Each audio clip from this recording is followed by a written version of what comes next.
Shalom, selamat pagi. Kita bersyukur atas kemurahan Tuhan.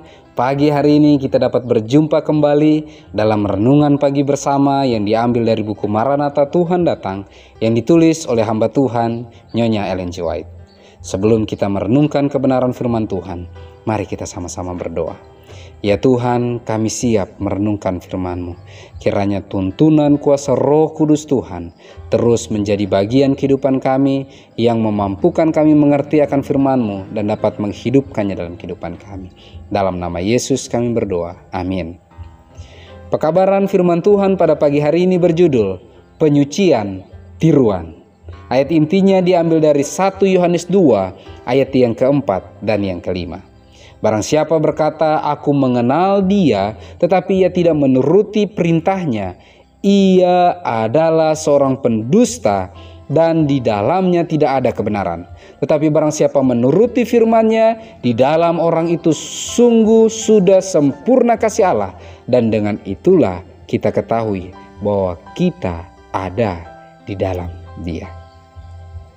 Keterangannya, penyucian itu kini sedang mendapat tempat yang menyolok dalam dunia keagamaan yang membawa bersamanya roh meninggikan diri dan meremehkan hukum Allah yang menyatakan penyucian itu dan menjadi asing dalam ukuran agama Alkitab.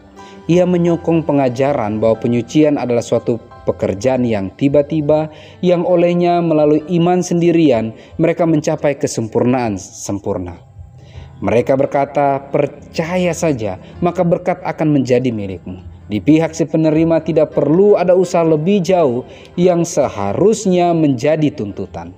Pada saat yang sama, mereka yang menyangkali kekuasaan hukum Allah sambil menonjolkan diri bahwa mereka bebas dari kewajiban untuk memelihara hukum-hukum itu, tetapi mungkinkah manusia menjadi kudus sesuai dengan kehendak dan tabiat Allah tanpa menyesuaikan diri dengan prinsip-prinsip sebagai pernyataan sifat dan kehendaknya? Kerinduan terhadap suatu agama yang gampang, yang tidak ada pergumulan, tidak ada penyangkalan diri, tidak ada perceraian dari kejahatan dunia, telah membuat doktrin iman cuma sekedar doktrin saja yang populer. Tetapi apa kata firman Allah? Rasul Yakobus berkata, apakah gunanya saudara-saudaraku jika seorang mengatakan bahwa ia mempunyai iman padahal ia tidak mempunyai perbuatan? Dapatkah iman itu menyelamatkan dia?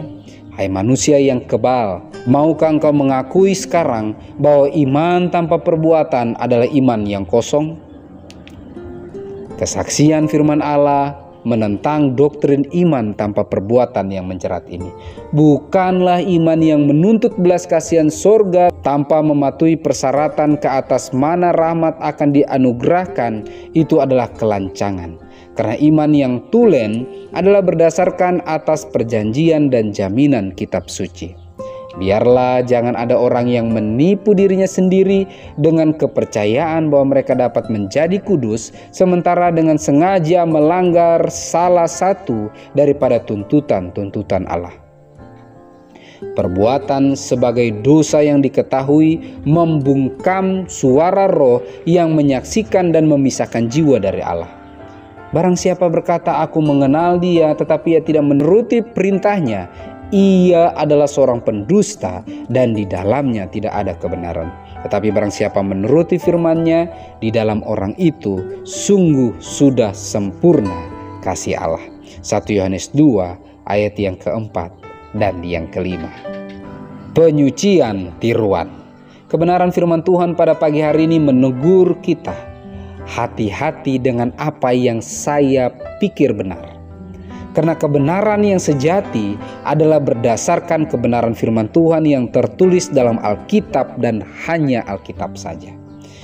Salah satu yang sangat dipercaya oleh orang banyak saat ini adalah hanya percaya saja, cukup yakin saja, cukup percaya saja kepada Tuhan Yesus Kristus tanpa perlu melakukan apa-apa, tanpa perlu ada perubahan sikap. Terimalah hidup yang kekal itu, terimalah keselamatan itu.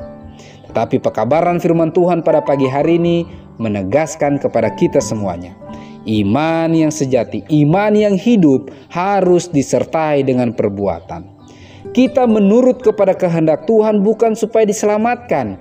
Kita sudah diselamatkan oleh karena kasih karunia Yesus Kristus. Tetapi barang siapa yang telah diselamatkan oleh karena mengasihi Tuhan, maka kita akan menuruti kepada kehendak-kehendaknya, kepada hukumnya yang tertulis dalam firman Tuhan. Karena hukum Allah itu adalah tabiat Kristus, dan tabiat Kristus itu harus nyata dalam kehidupan kita apabila kita mau bersama-sama dengan Dia tinggal dalam kerajaan sorga.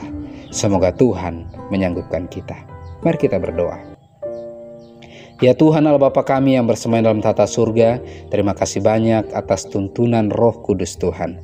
Terima kasih atas pekabaran firman Tuhan pada pagi hari ini mengingatkan kami bahwa apabila kami menyatakan kami beriman kepada Tuhan kami Yesus Kristus, maka iman kami harus disertai dengan perbuatan penurutan kepada kehendak-kehendak Tuhan. Kami lemah, memiliki banyak keterbatasan ya Tuhan.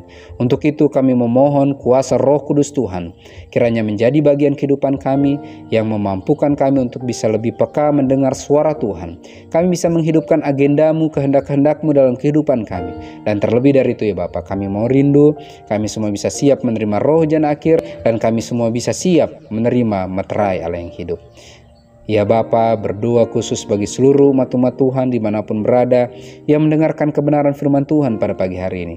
Kiranya kami semuanya bisa diperlengkapi dengan kuat kuasa sorga. Kami bisa menang menghadapi setiap perjuangan iman yang Kau izinkan kami alami. Dan kami bisa merasakan kebutuhan kami untuk mempelajari lebih dalam akan firman-Mu, untuk terus bersekutu dengan Engkau dalam doa pribadi, keluarga, dan jemaat, sehingga dengan pertolongan Tuhan, kami akan siap menyambut Engkau di angkasa.